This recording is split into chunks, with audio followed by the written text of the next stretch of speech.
छत्तीसगढ़ में सत्ताधारी दल और विपक्ष के बीच राजनीतिक टकराव गहराता जा रहा है। कांग्रेस में 2.5 साल के मुख्यमंत्री की चर्चाओं ने विपक्ष, खासतौर पर भारतीय जनता पार्टी को बड़ा मौका दिया है। भारतीय जनता पार्टी के प्रदेश अध्यक्ष विष्णुदेव साय ने सोनिया गांधी को पत्र लिखा है। इसमें उन्होंने कांग्रेस की गुटबाजी के गैंगवार में बदलने की आशंका जताई है। साय ने मांग की है कि सोनिया गांधी 2.5 साल के मसले पर कोई ठोस निर्णय लेकर प्रदेश को राजनीतिक अस्थिरता से बचाएं। छत्तीसगढ़ कांग्रेस में गैंगवार पर भारतीय जनता पार्टी के प्रदेश अध्यक्ष विष्णुदेव साय ने सोनिया गांधी को लिखी चिट्ठी।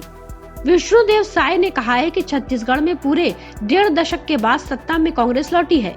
भारतीय जनता पार्टी जनादेश का पूरा सम्मान करते हुए राज्य में सकारात्मक विपक्ष की भूमिका निभा रही है। सत्ता में आने के लिए कांग्रेस ने कई घोषणा पत्र में कई वादे किए थे, लेकिन सत्ता में आने के बाद कांग्रेस ने उसे भुला दिया। जन घोषणा पत्र में किए गए वादे पर भारी बहुमत के साथ कांग्रेस की छत्तीसगढ़ में सरकार बनी। कांग्रेस में राजनीतिक सौहार्द के बदले राजनीतिक प्रतिशोध की भावना बनी है। इससे न केवल विपक्ष अपितु अब कांग्रेस के लोग भी त्रस्त होकर प्रदेश सरकार के कार्यों का मुखर विरोध करने लगे हैं। विष्णुदेव साय ने कहा है कि सरकार बनने के समय 2.5 साल के फार्मूले पर सहमति की चर्चा भी जुड़ गई है। टी.एस. सिंहदेव बाबा पर लगाए गए हत्या के प्रयास के सनसनीखेज आरोप से हुई और अब हालात ये हो गए हैं कि एक तरफ कांग्रेस सत्ता के मोर्चे पर अंतःकलह से जूझ रही है, तो दूसरी तरफ पार्टी संगठन में वर्चस्व की लड़ाई चल रही है।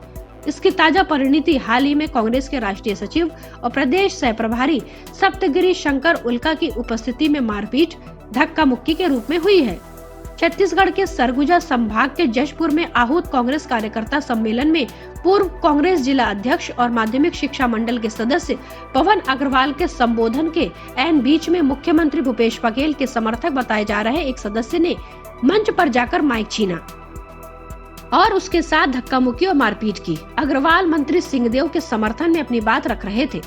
भारतीय जनता पार्टी के प्रदेश अध्यक्ष विष्णुदेव साय ने चिट्ठी में उल्लेख किया है कि प्रदेश कांग्रेस और प्रदेश सरकार में सत्ता के लिए मचे कोहराम ने सब कुछ बिगाड़ कर रख दिया है। इसके चलते प्रदेश में जन कल्याण और विकास के सारे काम ठप पड़ गए हैं। सरकार के मंत्री और विधायकों समेत प्रदेश भर में कांग्रेस के सभी जनप्रतिनिधि कोई काम नहीं कर पा रहे हैं और सब इस या उस गुट का संतुलन साधने और शक्ति प्रदर्शन में जुटे हुए हैं। वहीं भारतीय जनता पार्टी प्रदेश अध्यक्ष विष्णुदेव साय द्वारा कांग्रेस अध्यक्ष श्रीमती सोनिया गांधी को लिखे पत्र पर प्रदेश कांग्रेस अध्यक्ष मोहन मरकाम ने कहा है कि वास्तव में जनहित की चिंता होती तो एक पत्र देश के प्रधानमंत्री को भी लिखकर नरेंद्र मोदी को वादे याद दिलाते। महंगाई कम करने का वादा, अच्छा दिन लाने का वादा, 2 करोड़ प्रतिवर्ष रोजगार देने का वादा, 15 लाख सबके खाते में आने का वादा, इन सब पर भी विष्णुदेव साय मोदी को पत्र लिखने का साहस दिखाते। Bureau report, public news.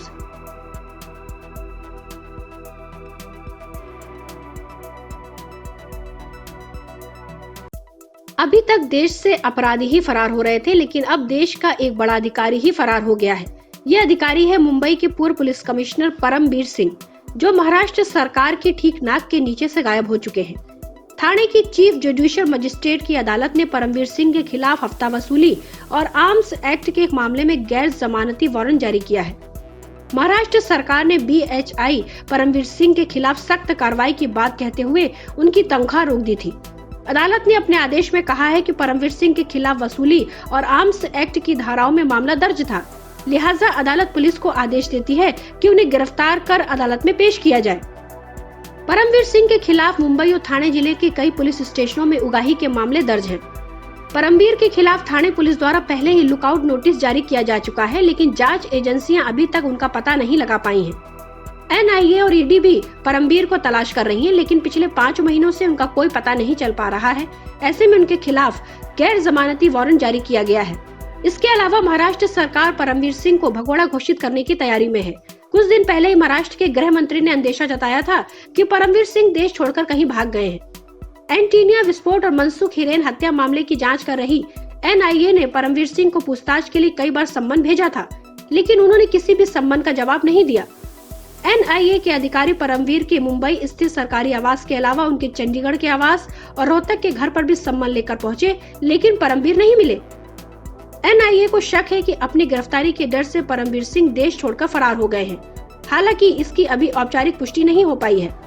बर्खास्त पुलिस अधिकारी सचिन वाजे द्वारा पूर्व गृह मंत्री अनिल देशमुख पर लगाए गए वसूली के आरोपों की जांच करने के लिए महाराष्ट्र सरकार द्वारा गठित किए गए चांदीवाल आयोग द्वारा भी परमवीर सिंह के खिलाफ कई बार सम्मन जारी किया गया, लेकिन परमवीर ने आयोग के किसी भी सम्मन का जवाब नहीं दिया।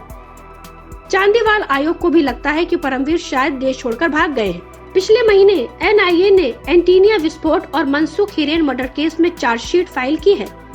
चार्जशीट से खुलासा हुआ है कि सचिन वाजे को एंटीनिया केस में जांच अधिकारी परमवीर ने ही बनाया था, इसलिए इस मामले में शक की सुई परमवीर पर भी जा रही है। चार्जशीट में एनआईए को कई ऐसे सबूत मिले जिसके चलते एनआईए एक बार फिर से परमवीर से पूछताछ करना चाहती थी, लेकिन परमवीर एक बार पूछताछ के बाद फिर कभी भी एजेंसी के सामने हाजिर नहीं हुए। Bureau report, public news.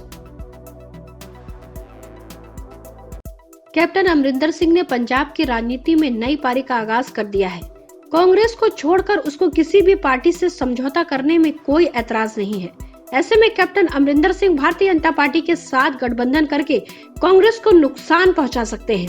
अगर ऐसा होता है तो पंजाब में कांग्रेस पार्टी को भारी नुकसान उठाना पड़ सकता है। कांग्रेस को आम आदमी पार्टी से भी कड़ी टक्कर मिलने की उम्मीद है। आम आदमी पार्टी के पंजाब में अच्छा खासा वोट बैंक है। आगामी विधानसभा चुनाव में वह कांग्रेस को कड़ी टक्कर दे सकते हैं। पंजाब में अगले साल विधानसभा का चुनाव होना है। अपनी नई पारी में कैप्टन कितने असरदार साबित होंगे यह तो वक्त तय करेगा, पर वह जितना भी वोट हासिल करते हैं उसका सीधा नुकसान कांग्रेस को होगा। पंजाब कांग्रेस के एक नेता ने कहा है कि कैप्टन का पटियाला और उसकी आसपास की सीट पर असर है। वह अकेले सभी सीट पर भी चुनाव लड़ते हैं तो उनके इक्का दुक्का उम्मीदवार जीत दर्ज करा पाएंगे। कांग्रेस की मुश्किल कैप्टन से ज्यादा भारतीय जनता पार्टी है। पार्टी नेता मानते हैं कि कैप्टन और भारतीय जनता पार्टी के बीच गठबंधन होता है तो चुनौती बढ़ सकती है, क्योंकि आम आदमी पार्टी खुद को मजबूत कर रही है और अकाली दल और बहुजन समाज पार्टी गठबंधन में चुनाव लड़ सकते हैं। ऐसे में कई सीट पर चौकोड़ीय संघर्ष हो सकता है। वहीं शहरी सीट पर कैप्टन और भारतीय जनता पार्टी का पलड़ा भारी हो सकता है। पंजाब में सवर्ण हिंदू मतदाता भारतीय जनता पार्टी अकाली गठबंधन को वोट करते रहे हैं। वर्ष 2017 के चुनाव में हिंदू मतदाताओं ने आम आदमी पार्टी के मुकाबले कांग्रेस को ज्यादा तवज्जो दी। इसमें कैप्टन की राष्ट्रवादी छवि ने बड़ी भूमिका निभाई थी। ऐसे में हिंदू मतदाता कांग्रेस से छटक सकता है। हिंदू मतदाता पार्टी का हाथ छोड़ता है तो शहरी क्षेत्र में नुकसान हो सकता है। इसके साथ ही पार्टी में कई विधायक भी चुनाव से पहले पाला बदल सकते हैं। प्रदेश कांग्रेस के एक वरिष्ठ नेता ने कहा है कि पंजाब कांग्रेस टूट सकती है। कैप्टन के करीबी पदाधिकारी और विधायक चुनाव से पहले पाला बदल सकते हैं। उनके मुताबिक विधायकों की संख्या 6 से 10 तक हो सकती है। वह मानते हैं कि पार्टी को अभी से इसकी तैयारी शुरू करनी होगी। वहीं आम आदमी पार्टी सूबे की 117 विधानसभा सीटों पर चुनाव लड़ने की तैयारी कर रही है। इस चुनाव में वह प्रमुख विपक्षी दल के रूप में उभर कर सामने आई थी। इस बार आम आदमी पार्टी को बड़ी जीत की उम्मीद है। यही वजह है कि केजरीवाल ने अपनी सक्रियता पंजाब में बढ़ा दी है। केजरीवाल इससे पहले चंडीगढ़, अमृतसर, लुधियाना और जालंधर का दौरा कर चुके हैं। यहाँ उन्होंने व्यापारियों और उद्यमियों से समर्थन मांगा और बड़े बड़े वादे भी किए। वहीं राघव चड्ढा ने कहा कि सभी राजनीतिक दलों ने उन्हें धोखा दिया है। अब वह बदलाव के रूप में आम आदमी पार्टी को देख रहे हैं। Bureau report, public news. Chhattisgarh के बिलासपुर जिले से कांग्रेस नेता की दबंगई का मामला सामने आया है, जिसका वीडियो भी सोशल मीडिया में खूब वायरल हुआ है। वायरल वीडियो में कांग्रेस नेता अकबर खान सिविल लाइन थाने में बैठकर एक पत्रकार को धमका रहा है। वहीं अपनी ही पार्टी के विधायक शैलेश पांडे को गाली दे रहा है। इसके अलावा वह पर्यटन मंडल के अध्यक्ष अटल श्रीवास्तव को लेकर यह कह रहा है कि अटल भैया भी ऐसे ही हैं। इस मामले की जानकारी लगने के बाद अब एसपी दीपक झा ने नाराजगी जताई है और घटना के समय मौजूद 2 हेड कांस्टेबल को लाइन अटैच कर दिया है। साथ ही मामले की जांच के आदेश भी दिए हैं। अब यह मामला तूल पकड़ने लगा है। वहीं विधायक समर्थक कांग्रेसियों ने अकबर खान के साथ ही थानेदार के खिलाफ कार्रवाई की मांग को लेकर मोर्चा खोल दिया और एसपी को ज्ञापन सौंपकर कार्रवाई नहीं होने पर आंदोलन करने की चेतावनी तक दे दी। पुलिस अफसरों ने बताया है कि वीडियो वायरल होने के बाद एसपी के निर्देश पर जांच की गई। तब पता चला कि अकबर खान 24 अक्टूबर की देर शाम थाने आया था। दरअसल वो अपनी जमीन संबंधी शिकायत लेकर आया था। उसी दौरान उन्होंने किसी को फोन कर गाली गलौज एवं धमकी दी है, मगर किसी ने उसी दौरान पूरे घटनाक्रम का वीडियो भी बना लिया। इस वीडियो से पुलिस की छवि खराब होते देखकर एसपी दीपक झा ने पुलिस अफसरों पर नाराजगी जाहिर की। साथ ही उन्होंने वीडियो की प्रारंभिक जांच भी कराई। जांच में पता चला है कि जिस समय अकबर खान थाने में गाली गलौज कर रहा था, उस समय थाने में प्रधान आरक्षक अरविंद सिंह एवं सूरज तिवारी मौजूद थे। लिहाजा प्रारंभिक जांच के आधार पर एसपी झा ने उन्हें लाइन हाजिर कर दिया है। एसपी झा ने बताया कि अकबर खान थाने में बैठकर विधायक एवं पर्यटन मंडल के अध्यक्ष के नाम से गाली गलौज कर रहा है। उस समय वहां मौजूद पुलिसकर्मी उन्हें रोकने का प्रयास भी नहीं कर रहे हैं। थाने में इस तरह से गाली गलौज करने वाले के खिलाफ अपराध भी दर्ज नहीं किया गया और न ही अपने उच्चाधिकारियों को इसकी सूचना दी गई। इससे पुलिस की छवि खराब हो रही है और शहर में पुलिस के प्रति खराब मैसेज जा रहा है। यही वजह है कि जिन पुलिसकर्मियों की मौजूदगी में गाली गलौज कर धमकी दी गई है, उन 2 प्रधान आरक्षकों को लाइन अटैच किया गया है। इस पूरे घटनाक्रम में खास बात यह है कि कांग्रेस नेता थाने में बैठकर अपनी दबंगई दिखा रहा है और मोबाइल से धमकी देते हुए गाली गलौज कर रहा है। वीडियो वायरल होने के बाद पुलिस की बिगड़ती छवि की आड़ में 2 हवलदार को लाइन अटैच कर दिया गया। वहीं दूसरी तरफ गाली गलौज एवं धमकी देने वाले कांग्रेस नेता के खिलाफ अब तक कोई कार्रवाई नहीं की गई। कांग्रेस नेता का वीडियो वायरल होने के बाद शहर में माहौल गर्मा गया है। इस मामले को लेकर विधायक समर्थकों ने मोर्चा खोल दिया है। 1 नवंबर तक थानेदार एवं अकबर खान के खिलाफ कार्रवाई नहीं होने पर उग्र आंदोलन करने की चेतावनी दी है। साथ ही प्रदेश कांग्रेस कमेटी से भी इस मामले की शिकायत करने की बात कही गई है। कांग्रेस जने का कहना है कि इस गंभीर मामले में निर्दोष पुलिसकर्मी पर कार्रवाई कर औपचारिकता निभाई गई है, जबकि थाने में बैठकर विधायक के नाम पर गाली गलौज करने वाले एवं धमकी देने वाले अकबर खान के खिलाफ कोई कार्रवाई नहीं की गई है। Bureau report, public news.